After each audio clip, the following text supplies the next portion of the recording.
Au matin du 1er mai 1891, Fourmi est déjà réveillé quand le soleil apparaît pour une journée de revendication mais aussi pour des festivités ouvrières.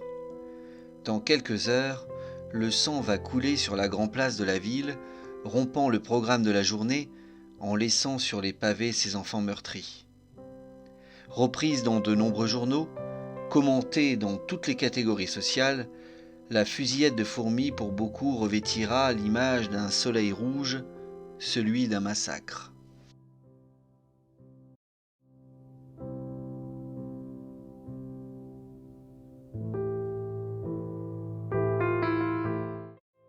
Fourmi en 1891 est une ville qui n'a jamais fait parler d'elle, et pourtant, elle a pris une importance considérable grâce à son industrie textile.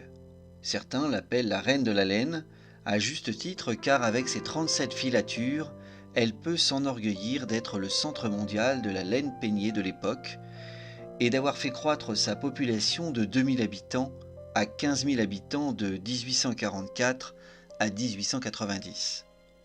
Pourtant, la situation est de plus en plus pesante. Le contexte économique est difficile.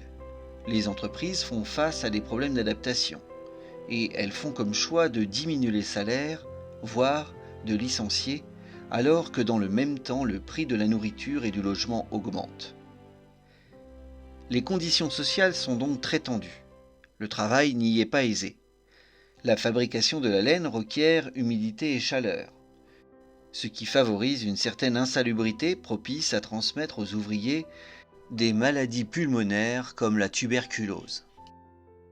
À ceci s'ajoutent les journées harassantes de travail qui s'étirent sur 12 heures voire 15 heures, et ceci 6 jours sur 7.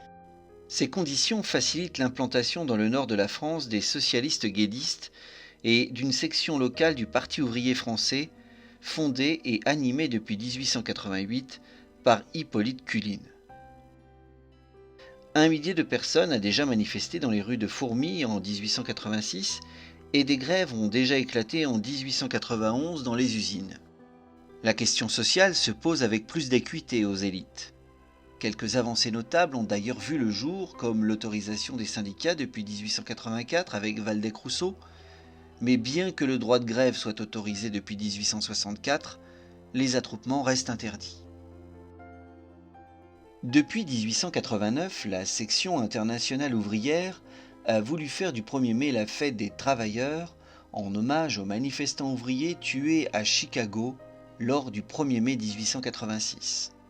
En France, c'est la deuxième fois qu'elle a lieu, et les autorités sont sur le qui-vive. À la tête du ministère de l'Intérieur, on trouve Charles de Freycinet, plus connu pour sa volonté de briser les grèves que pour sa souplesse par rapport à la question sociale. À Fourmi, on veut faire de ce 1er mai une journée de revendication, mais aussi une journée festive. Paul Lafargue, le gendre de Karl Marx, s'est déplacé plusieurs fois et a incité les ouvriers à faire grève au cours de ces réunions. Hippolyte Culin, le chef de section, établit le programme. À 10 heures du matin, les délégués désignés en Assemblée générale des travailleurs se rendront à la mairie pour réclamer la journée de 8 heures, la création d'une bourse du travail et d'une caisse de retraite, mais aussi pour plaider pour une amélioration de l'hygiène dans les ateliers.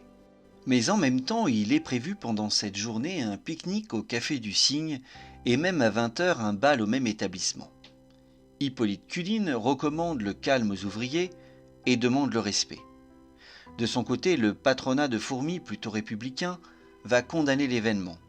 Des affichettes sont apposées sur les murs des usines de Fourmi, qui font appel aux ouvriers honnêtes et menacent les grévistes de licenciement sur le champ en dénonçant les influences extérieures dont ils font l'objet.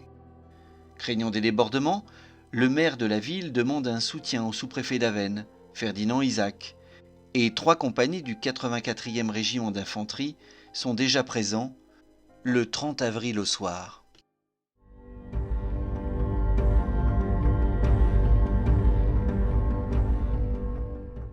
La journée se devait d'être belle en ce 1er mai 1891.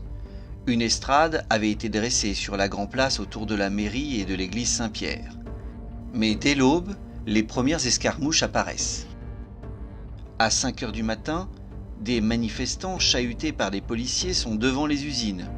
Ils distribuent des tracts et essaient de convaincre les ouvriers. À 9 heures, 4 manifestants sont arrêtés. Des gendarmes à cheval chargent la foule. En tout, durant toute la matinée, c'est 15 manifestants qui vont être détenus.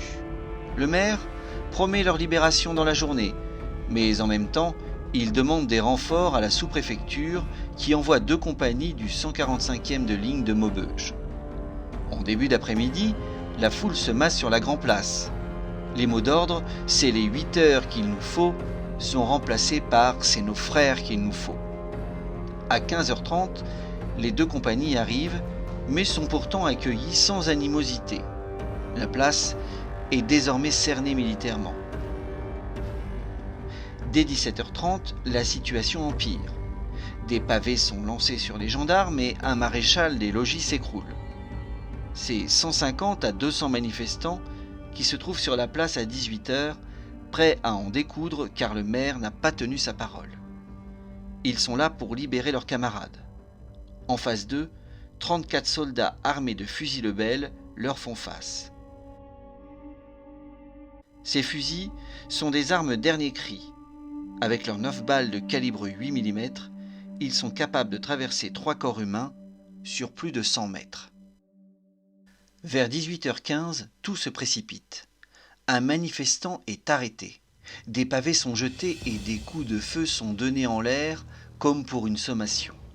Le commandant Chaput, officier subalterne, très strict sur la réglementation, ne mesure ni la puissance des armes, ni ne perçoit les enjeux du monde ouvrier. Il ordonne « Baïonnette en avant !» Les soldats font 2 pas en arrière pour donner l'assaut. Les manifestants pensent que la troupe va fraterniser, et le jeune Gilotto de 19 ans, porte-drapeau de la manifestation ouvrière, crie « Vive l'armée !» À 18h25, les coups de feu pleuvent. En moins d'1 minute, ils vont faire 9 morts dont le porte-drapeau, mais aussi celle qui sera le symbole martyr de cette journée, Maria Blondeau, 18 ans, qui était venue comme pour une fête vêtue de blanc, une branche d'arbre fleurie à la main, et qui va mourir d'une balle dans la tête. Des balles perdues touchent également des étrangers à la manifestation, comme le jeune Cornaille, 9 ans, tué à l'intérieur de l'estaminet La Bague d'Or. C'est le curé Margerin qui met fin à la fusillade, en criant sur la place « Assez de victimes !»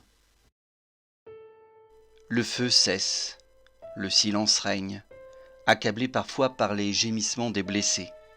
La journée vient de se terminer dans le sang.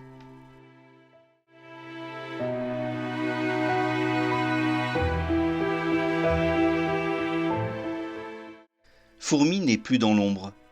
Le drame l'a frappé. Et la presse s'en saisit comme l'Illustration ou encore l'intransigeant d'Henri Rochefort qui lance une quête pour les grévistes. Tous sont émus par l'ampleur du massacre. Les morts deviennent des martyrs, symboles d'une république autoritaire et répressive. Les cartes postales de Fourmi vont devenir des objets mémoire. Ce sont 39 journalistes qui sont présents pour couvrir les funérailles le 4 mai. Le cortège funèbre fait 2 km de long et l'estimation du nombre de personnes présentes oscille entre 5 000 et 50 000 personnes.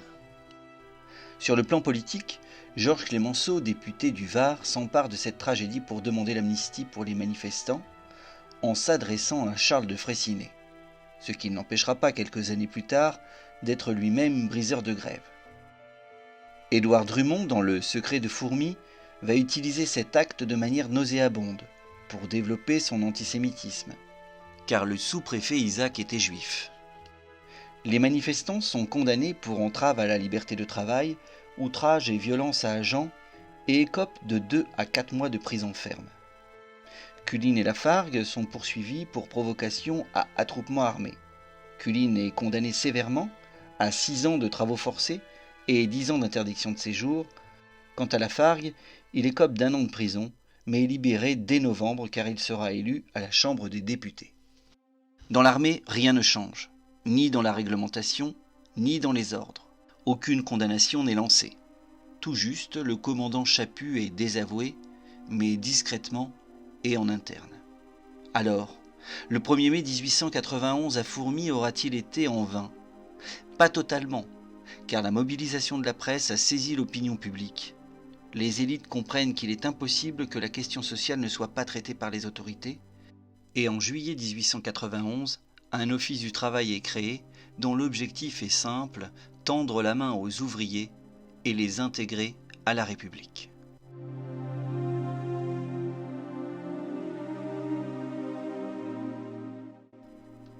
Pour les ouvriers, le 1er mai 1891 à Fourmies restera le symbole de la répression face au poids de leurs revendications. Les enfants qui sont tombés ce jour-là sont restés les martyrs d'une république vacillant sur sa part d'ombre, laissant une tache à jamais indélébile sur les pavés de la ville.